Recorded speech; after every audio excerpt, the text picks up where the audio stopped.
Why I will never call Sanwo-Olu to congratulate him? Rhodes-Vivour. That is true. You don't have to call him. Because what they did in Lagos was more of thuggery. 99% thuggery. He didn't win. It was not a free and fair election. Voter suppression, voter intimidation, election violence was the order of the day, supported by INEC, the police, and other security agencies in the state, and thugs.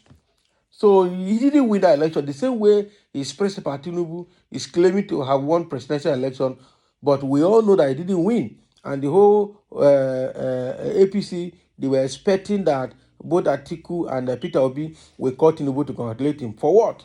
Was it a free and fair election? No. Was it rigged? Yes. Did they follow the Electoral Act and electoral rules and guidelines? No. They violated everything possible to get their way through. And they even announced it even when results are being posted to the IRF portal. As of today, they've succeeded in posting about 94% of the entire presidential votes that was casted over 3 weeks ago. Yeah? So the same way now, I know that people are expecting Rhodes-Vivour and Jandor to call Sanwo-Olu and congratulate him. No need, because he didn't win the election. It was more of thuggery. It was election violence. Okay? It was voter intimidation and suppression. It was everything bad, the worst in the history of Nigeria in terms of state government elections. So let's hear what Vivour is going to say, why he will not call Sanwo-Olu to congratulate him. I don't support him to make that call as well. The Labour Party governorship candidate in Lagos State, Gbadebo Rhodes-Vivour, has condemned the outcome of Saturday's election. Okay, Nigeria News reports that Rhodes-Vivour made this known during an interview with Arise TV, saying he will never call to congratulate the Governor Babajide Sanwo-Olu on his victory at the poll. Yes, because he is not victorious. He didn't win. He described the election as a sham, stating it is an illegality that has never been perpetrated in the history of the state. Gbadebo also referenced how Labour Party agents were chased away from several polling units and supporters were not allowed to vote. Even a Labour Party agent in Apapa was shot killed. That is the truth. They did everything to make sure they don't allow Labour Party vote. They used all the instruments in their hands, including thuggery of the highest order, to chase other people away. Given reason why he would not congratulate Sanwo-Olu, the Labour Party candidate said the election was marred with so much violence that has set a bad precedent. And that is true. Okay, and that is true. Meanwhile, Rhodes-Vivour JRV has declared that he won 2023 governorship election following the massive lead of Sanwo-Olu as announced by the Independent National Electoral Commission.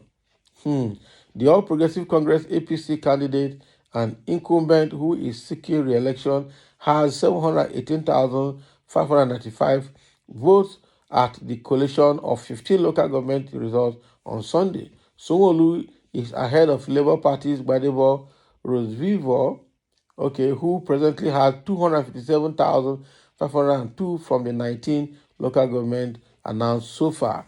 Speaking after the election, Gbadebo via his Twitter handle on Sunday declared that he won the election, adding that he is saddened by the violence and gross disenfranchisement of voters who wish to perform their civic right. And that is it. That is how bad it is in Lagos. In fact, Lagos, we've seen the worst of state government and state House of Assembly elections in the history of election in Lagos. It was thuggery galore.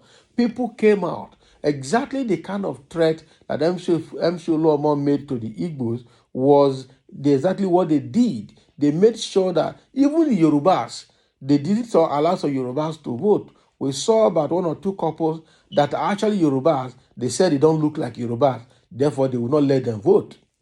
That is how bad it was. It was terrible. And at the end of the day, those people try. Still, at the end of the day, they didn't allow them to vote. And then they walked away.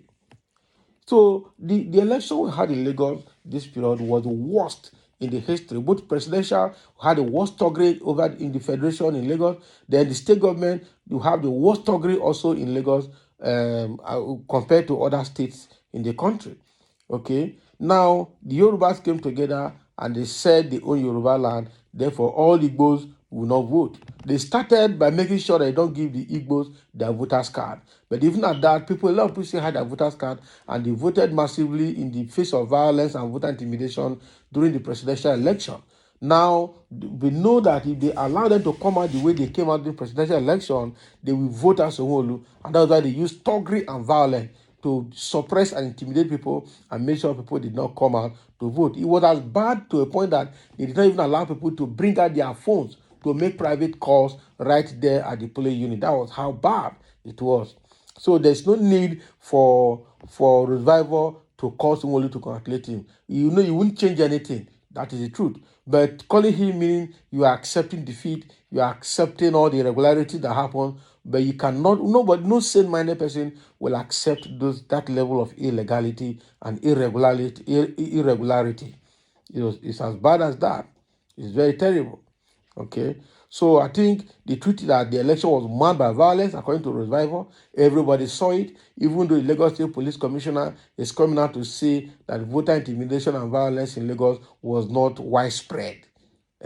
He admitted that there were some pockets of violence which they attended to and they quelled those violence. But the truth is that the whole state was engulfed in violence yesterday, to a point that voters had to come out with their own dogs to protect themselves and to protect other voters, especially in Oshodi and in Agor Palace area.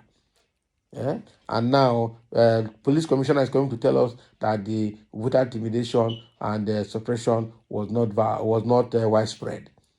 So, with all that we saw, you're saying that. So, at the end of the day, now I think they have succeeded in declaring Sanwo-Olu winner after all the violence. And now expecting Rhodes-Vivour to call Sanwo-Olu and congratulate him. If it's me, I will not. It doesn't make sense. I will not. So there are a few elements, there are a few comments here. Somebody saying, Jide did not know your existence. That is true. Jide did not know that there is somebody called Rhodes-Vivour that has such influence, especially with the amount of influence that Labour Party garnered during this 2023 election. Somebody saying, Chew, you have a skyscraper opinion of yourself, bro. Can you imagine? So, yes, he has a skyscraper of opinion for himself. That is it. And that is the kind of person he is. He's not going to call, he's not going to call.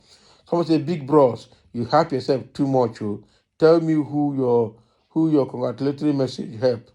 Does that stop him from being an excellency in Lagos State? I beg, stop the joke. All these are APC people now.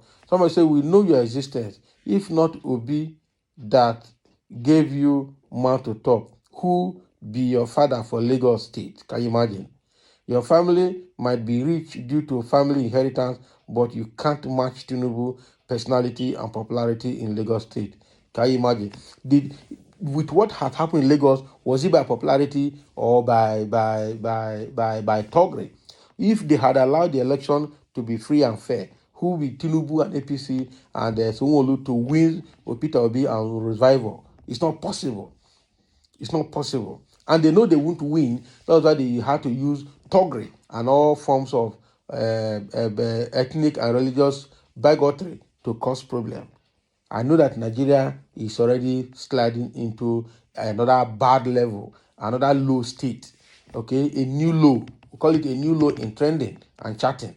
We have gotten into a new low, and this new low is about dictatorship in democratic setting.